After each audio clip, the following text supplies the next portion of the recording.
বন্ধুরা, আমি চৈতালি। হাসি খুশি চৈতালি চ্যানেলের পক্ষ থেকে সকল বন্ধুকে জানাই আমার আন্তরিক শুভেচ্ছা। বন্ধুরা, আজ আমি জামাই ষষ্ঠী স্পেশাল কিছু জোকস আপনাদের কাছে উপস্থাপন করছি। আপনারা এই জোকসগুলি শুনুন, আশা করি আপনাদের খুবই ভালো লাগবে। তাহলে শুনুন। জামাই ষষ্ঠীতে জামাইয়ের জন্য শাশুড়ি মা হরেক রকম রান্না করেছেন। ভাত, পোলাও, মাছ, মাংস, গলদা চিংড়ির মালাইকারি, ইলিশ মাছ ভাপা, চাটনি, পাঁপড়, পায়েস, সাথে আছে অনেক রকম মিষ্টি ইত্যাদি। জামাইকে সুন্দরভাবে পরিবেশনও করা হয়েছে।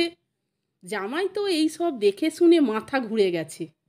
জামাই বলছে, মা, এত সব রান্না আমি কি করে খাবো? পাশ থেকে শালি বলছে, জামাইবাবু, আজকের দিনে কিন্তু আপনাকে সব খেতে হবে। খেয়ে নিন, নো টেনশন, আমি অ্যান্টাসিড হাতে নিয়ে দাঁড়িয়ে আছি।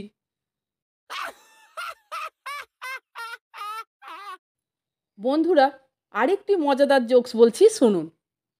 শাশুড়ি ফোনে বলছে, বাবা জীবন, আজ জামাই ষষ্ঠীতে আসার সময় কয়েকটা জিনিস নিয়ে এসো। খাসির মাংস 1 কেজি, চিকেন 1 কেজি, বাগদা চিংড়ি 1 কেজি, ইলিশ মাছ 1টা, দই 1 কেজি, মিষ্টি 20টা, আম 2 কেজি, লিচু 1 কেজি। এছাড়া তুমি আর যা যা ভালোবাসো তাই নিয়ে এসো। বেশিরভাগটাই আমি কিনে রেখেছি। বন্ধুরা, জামাই ষষ্ঠী স্পেশাল আরেকটি মজাদার জোকস বলছি, শুনুন। জামাই ষষ্ঠী আসন্ন। আগে জামাইকে বাবা বাছা বলে ডাকা হতো, আপ্যায়ন করা হতো।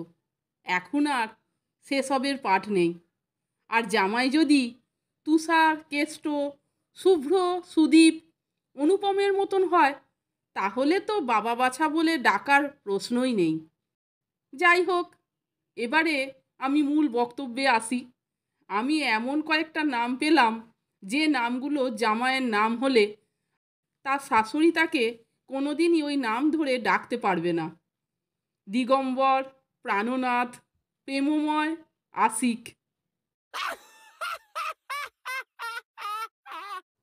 বন্ধুরা, জামাই ষষ্ঠী নিয়ে আরেকটি জোকস বলছি। এমন জামাই যেন প্রতি ঘরে ঘরে হয়। তাহলে শুনুন। জামাই ষষ্ঠীতে জামাই আসবে বলে আমার বর অনেক কিছু বাজার করে এনেছে। বলছে, চৈতালি, আজ জামাই ষষ্ঠী, জামাই আসবে, অনেক কিছু রান্না করো। আমি বললাম, দেখো, এত কিছু রান্না আমি একা কি করে করব? তুমি আমার হাতে হাত লাগাবে তো? এ কথা শুনে আমার বর বলল, আমি তো রান্না জানি না। আমি বললাম, তোমরা শুধু মুখে বলেই খালাস, রান্নার পর্যন্ত জানো না। এমন সময় মেয়ে জামাইয়ের ফোন আসে। ফোনটা আমি গিয়ে ধরতেই জামাই বলছে, মা, আপনাকে বেশি কিছু রান্না করতে হবে না। আমি মাংস খেতে ভালোবাসি, শুধু মাংসের ঝোল আর ভাত করুন, ব্যাস, তাহলেই হবে। বিশ্বাস করুন, আমার ভেতর থেকে আশীর্বাদ এলো। বেঁচে থাকো বাবা, তোমার মতন জামাই যেন প্রতি ঘরে ঘরে হয়। তাহলে বন্ধুরা, ভিডিওটা আপনারা সম্পূর্ণ দেখলেন তো? এবং জামাই ষষ্ঠী স্পেশাল এই কিছু জোকস আমি আপনাদেরকে শোনালাম। আপনাদের কেমন লাগলো আমাকে একটু জানাবেন। ভালো লাগলে লাইক, কমেন্টস এবং আমার চ্যানেলটিকে সাবস্ক্রাইব করে আমার পাশে থাকবার অনুরোধ করলাম। এই রকম আরও অনেক হাসির গল্প, মজার গল্প, হাসির জোক শুনতে বন্ধুরা প্লিজ আমার চ্যানেলের ভিডিওগুলো আপনারা একটু দেখুন। ভালো লাগলে বন্ধুদের মধ্যে শেয়ার করে দেবেন। আপনারা সকলে ভালো থাকবেন, সুস্থ থাকবেন। আমি আবার আসছি পরের দিন অন্য কোনো হাসির গল্প, মজার গল্প, হাসির জোকস নিয়ে। ভিডিওটি সম্পূর্ণ দেখার জন্য এবং এই মজাদার জোকসগুলি শোনার জন্য আপনাদের আমি অসংখ্য ধন্যবাদ জানাচ্ছি।